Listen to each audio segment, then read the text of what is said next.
जय श्री कृष्ण। प्रिय साधकों, सत का जहाँ संग मिले उसे सत्संग कहते हैं। सत्य अर्थात जो सदा सत्य है, जिसका कभी नाश नहीं होता। सत्य स्वयं भगवान है। भगवान का जहाँ संग मिले वह सत्संग है। भगवान के संग का साधन भगवत संगी का संग है। भगवत संगी के अनेक अर्थ हैं। जिसमें भगवान के प्रति आसक्ति हो उसे भगवत संगी कहते हैं, अथवा भगवान की उपासना तथा आराधना करने वाला भी भगवत संगी कहलाता है। एक अर्थ यह भी है कि जिसे भगवान का संग प्राप्त हो, जो नित्य भगवान के संग है, और भगवान जिसके नित्य संग हैं वह भगवत संगी है। भगवत संगी के संगी की महिमा अपार है। विषय भोग का सुख तो तुलना में आता ही नहीं। भगवत संग के संग की चाह रखने वाला स्वर्ग सुख क्या, मोक्ष सुख तक की उपेक्षा कर देता है। उसमें भगवत प्रेमी संत के संग की एकमात्र चाह बनी रहती है। प्यारे भक्तों, संत बड़े दुर्लभ होते हैं और मिल जाने पर भी उनकी पहचान अत्यंत कठिन है। सच्ची पहचान न होने के कारण प्राय लोग ऐसे संतों को, जिन्हें भगवान का वास्तविक संग प्राप्त नहीं होता, भगवत प्रेमी संत मान बैठते हैं। लौकिक स्तर वाली हमारी बुद्धि, जो अधिकांश में बाहर ही बाहर देखती है, उन्हें पहचान नहीं कर पाती। पत्थर या लकड़ी की तौल कर सकने वाला कांटा भला हीरा कैसे तौल सकता है।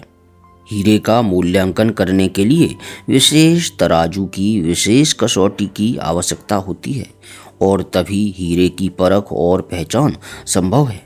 प्रथम तो संत मिलते नहीं, और मिलते हैं तो पहचान में नहीं आते। पहचान में आने के बाद भी श्रद्धा नहीं होती। श्रद्धा होती है तो पास रहने की चाह नहीं होती। परंतु यदि दुर्भावना करके भी संत के पास रहें तो उसका लाभ होता है, क्योंकि वस्तु गुण कहीं नहीं जाता। बिना पहचाने भी संत का संग अमोघ है। अनजान में भी अग्नि का स्पर्श हाथ को गर्मी देता है। बर्फ को छूने पर शीतलता की अनुभूति होती है। वस्तु गुण के प्रभाव से संत के संपर्क में आने वालों को लाभ होता ही है, भले उसे लाभ की जानकारी न हो। संत का संग केवल चाह पर निर्भर है। जप, पाठ, एकांत में बैठना, ध्यान आदि सब ठीक हैं और सब सहायक हैं, किंतु संत का संग भाव सापेक्ष है। प्यारे भक्तों, अनुष्ठान के सफल होने पर सूर्य, वायु, अग्नि देवताओं को आना पड़ता है। आजकल अनुष्ठान की समाप्ति पर देवताओं के न आने के कारण विधि में पूर्णता का अभाव होना है। संपूर्ण विधान का विधिवत पालन होने पर पूर्व युगों में देवतागण आए हैं। जैसे कुंती के बुलाने पर सूर्य। देवताओं का आह्वान विधि विधान की पूर्णता पर निर्भर है। संत के संग की प्राप्ति में विधि विधान सहायक बन सकते हैं, किंतु आवश्यक नहीं। वह विधि विधान निरपेक्ष है, उसमें केवल भाव मुख्य है और वह भाव द्वारा लभ्य है।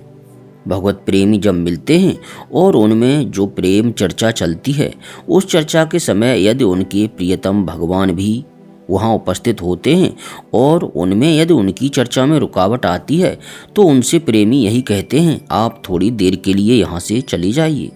यही भगवत प्रेम की अनुपमता है। भगवत प्रेमियों में गोपियों का स्थान सबसे ऊंचा है। बड़े बड़े ऋषि मुनियों को भी दुर्लभ है। पद्म पुराण में ऐसा आया है कि स्वयं ब्रह्म विद्या ने गोपी भाव की प्राप्ति के लिए कल्पों तपस्या की। प्रिय साधकों, अष्टकालीन सेवाचर्या में किसी मंजरी के अनुगत होकर सेवा भावना करें।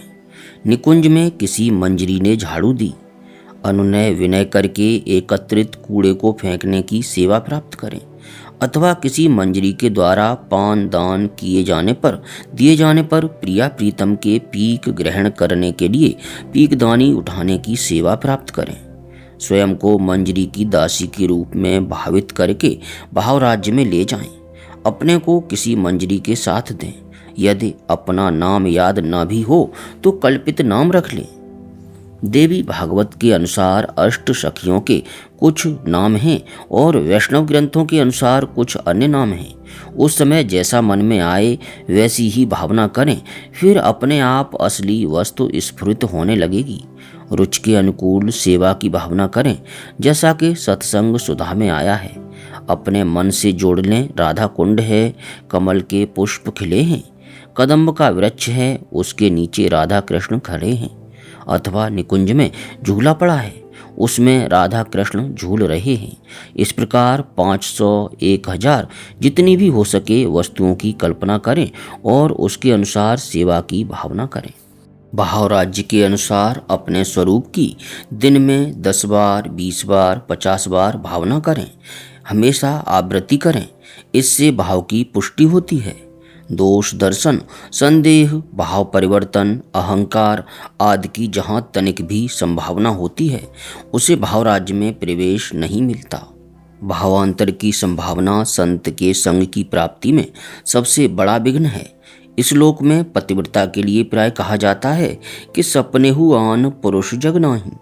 इसका अर्थ यह नहीं है कि इस जगत में पुरुष हैं ही नहीं, परंतु पत्नी के लिए भाव दृष्टि से पति के अतिरिक्त सारा जगत पुरुष शून्य हो जाता है। महाभारत में ऐसा आया है कि युद्ध के पूर्व संजय धृतराष्ट्र के पास जाकर बोले, महाराज, पांडवों की विजय निश्चित है। धृतराष्ट्र ने पूछा, यह कैसे कह सकते हो? संजय ने उत्तर दिया, महाराज, पांडवों के अंतःपुर में जाकर मैंने देखा कि अर्जुन श्री कृष्ण की गोद में सिर रखकर सो रहे हैं और श्री कृष्ण अपने हाथ से अर्जुन के बालों को सहला रहे हैं।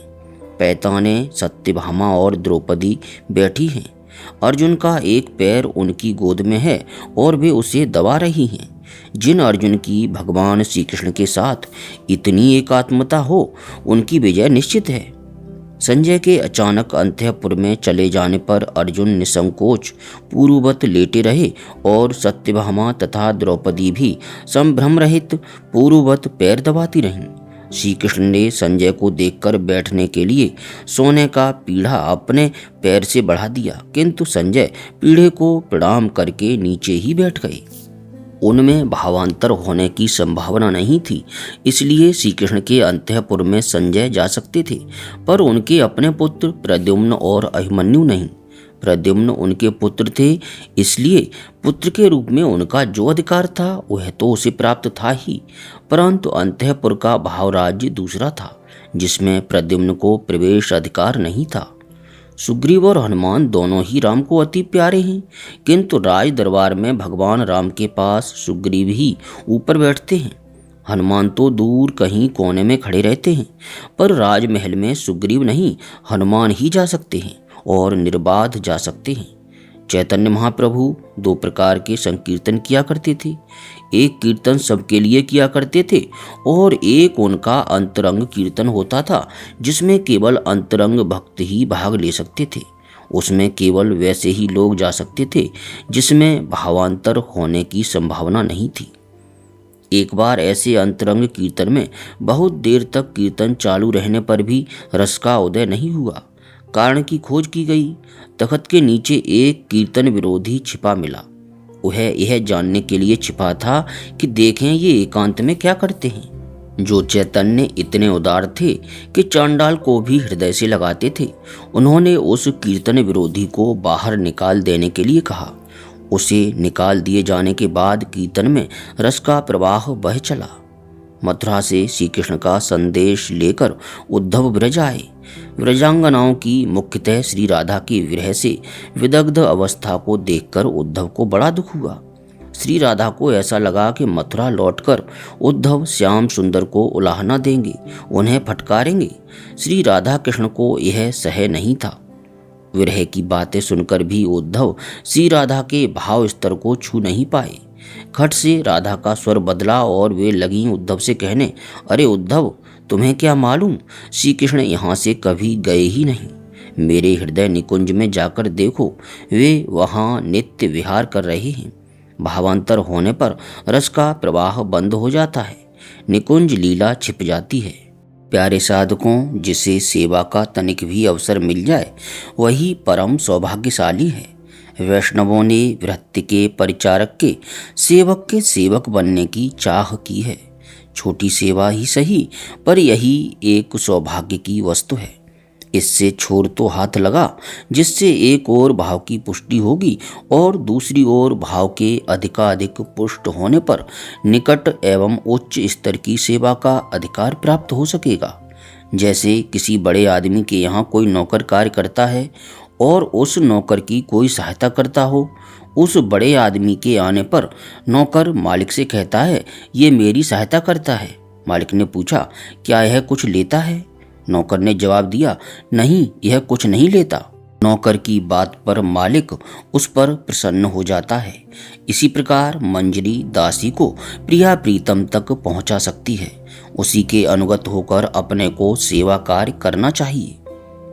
सेवा कार्य करने वाले के लिए बहुत कार्य हैं, सेवा की चाह न रखने वाले के लिए कोई कार्य नहीं। भगवान पूर्ण काम होते हुए भी सेवा करने की चाह रखने वाले के लिए भगवान स्वतः सेवा कराने की चाह और कमी स्वीकार कर लेते हैं। यह कमी भी भगवान का स्वरूप है। भग का अर्थ है ऐश्वर्य। जो षड ऐश्वर्य से युक्त हैं, ऐसे भगवान सदा स्वमहिमा में स्थित रहते हैं।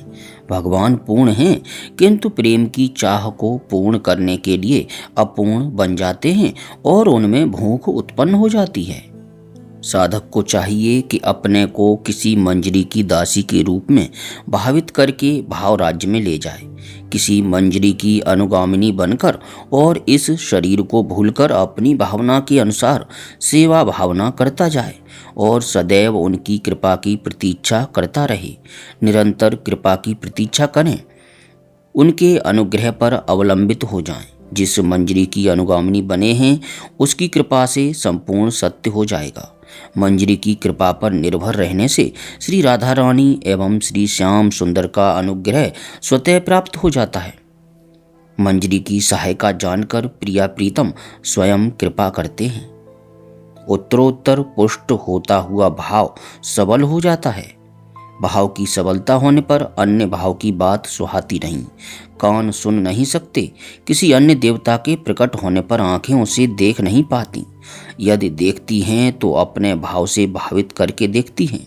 एक बार की बात है कि श्याम सुंदर सखियों के बीच से भाग गए और जाकर एक निकुंज में छिप गए। श्याम सुंदर को खोजते खोजते गोपियां उस कुंज के पास आ गईं। अपने को छिपाने के लिए भगवान श्याम सुंदर ने चतुर्भुज विष्णु का रूप धारण कर लिया।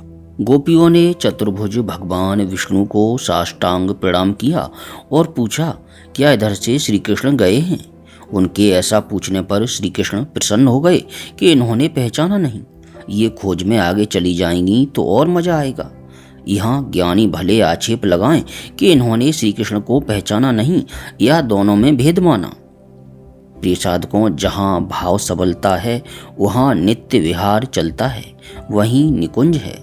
निकुंज है नहीं जहाँ कुछ वृक्ष लगा दिए और निकुंज नाम लिख दिया। जिस भावांतर शून्य हृदय में प्रेम स्वरूप श्याम सुंदर सदा विराजे हैं, वही निकुंज है।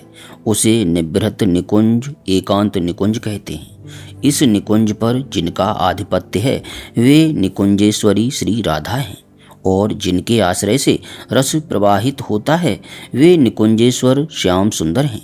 यही निकुंज व्याख्या है। गोपी प्रेम की प्राप्ति का साधन है भगवत प्रेमी संतों का संग और उनके संग की चाह।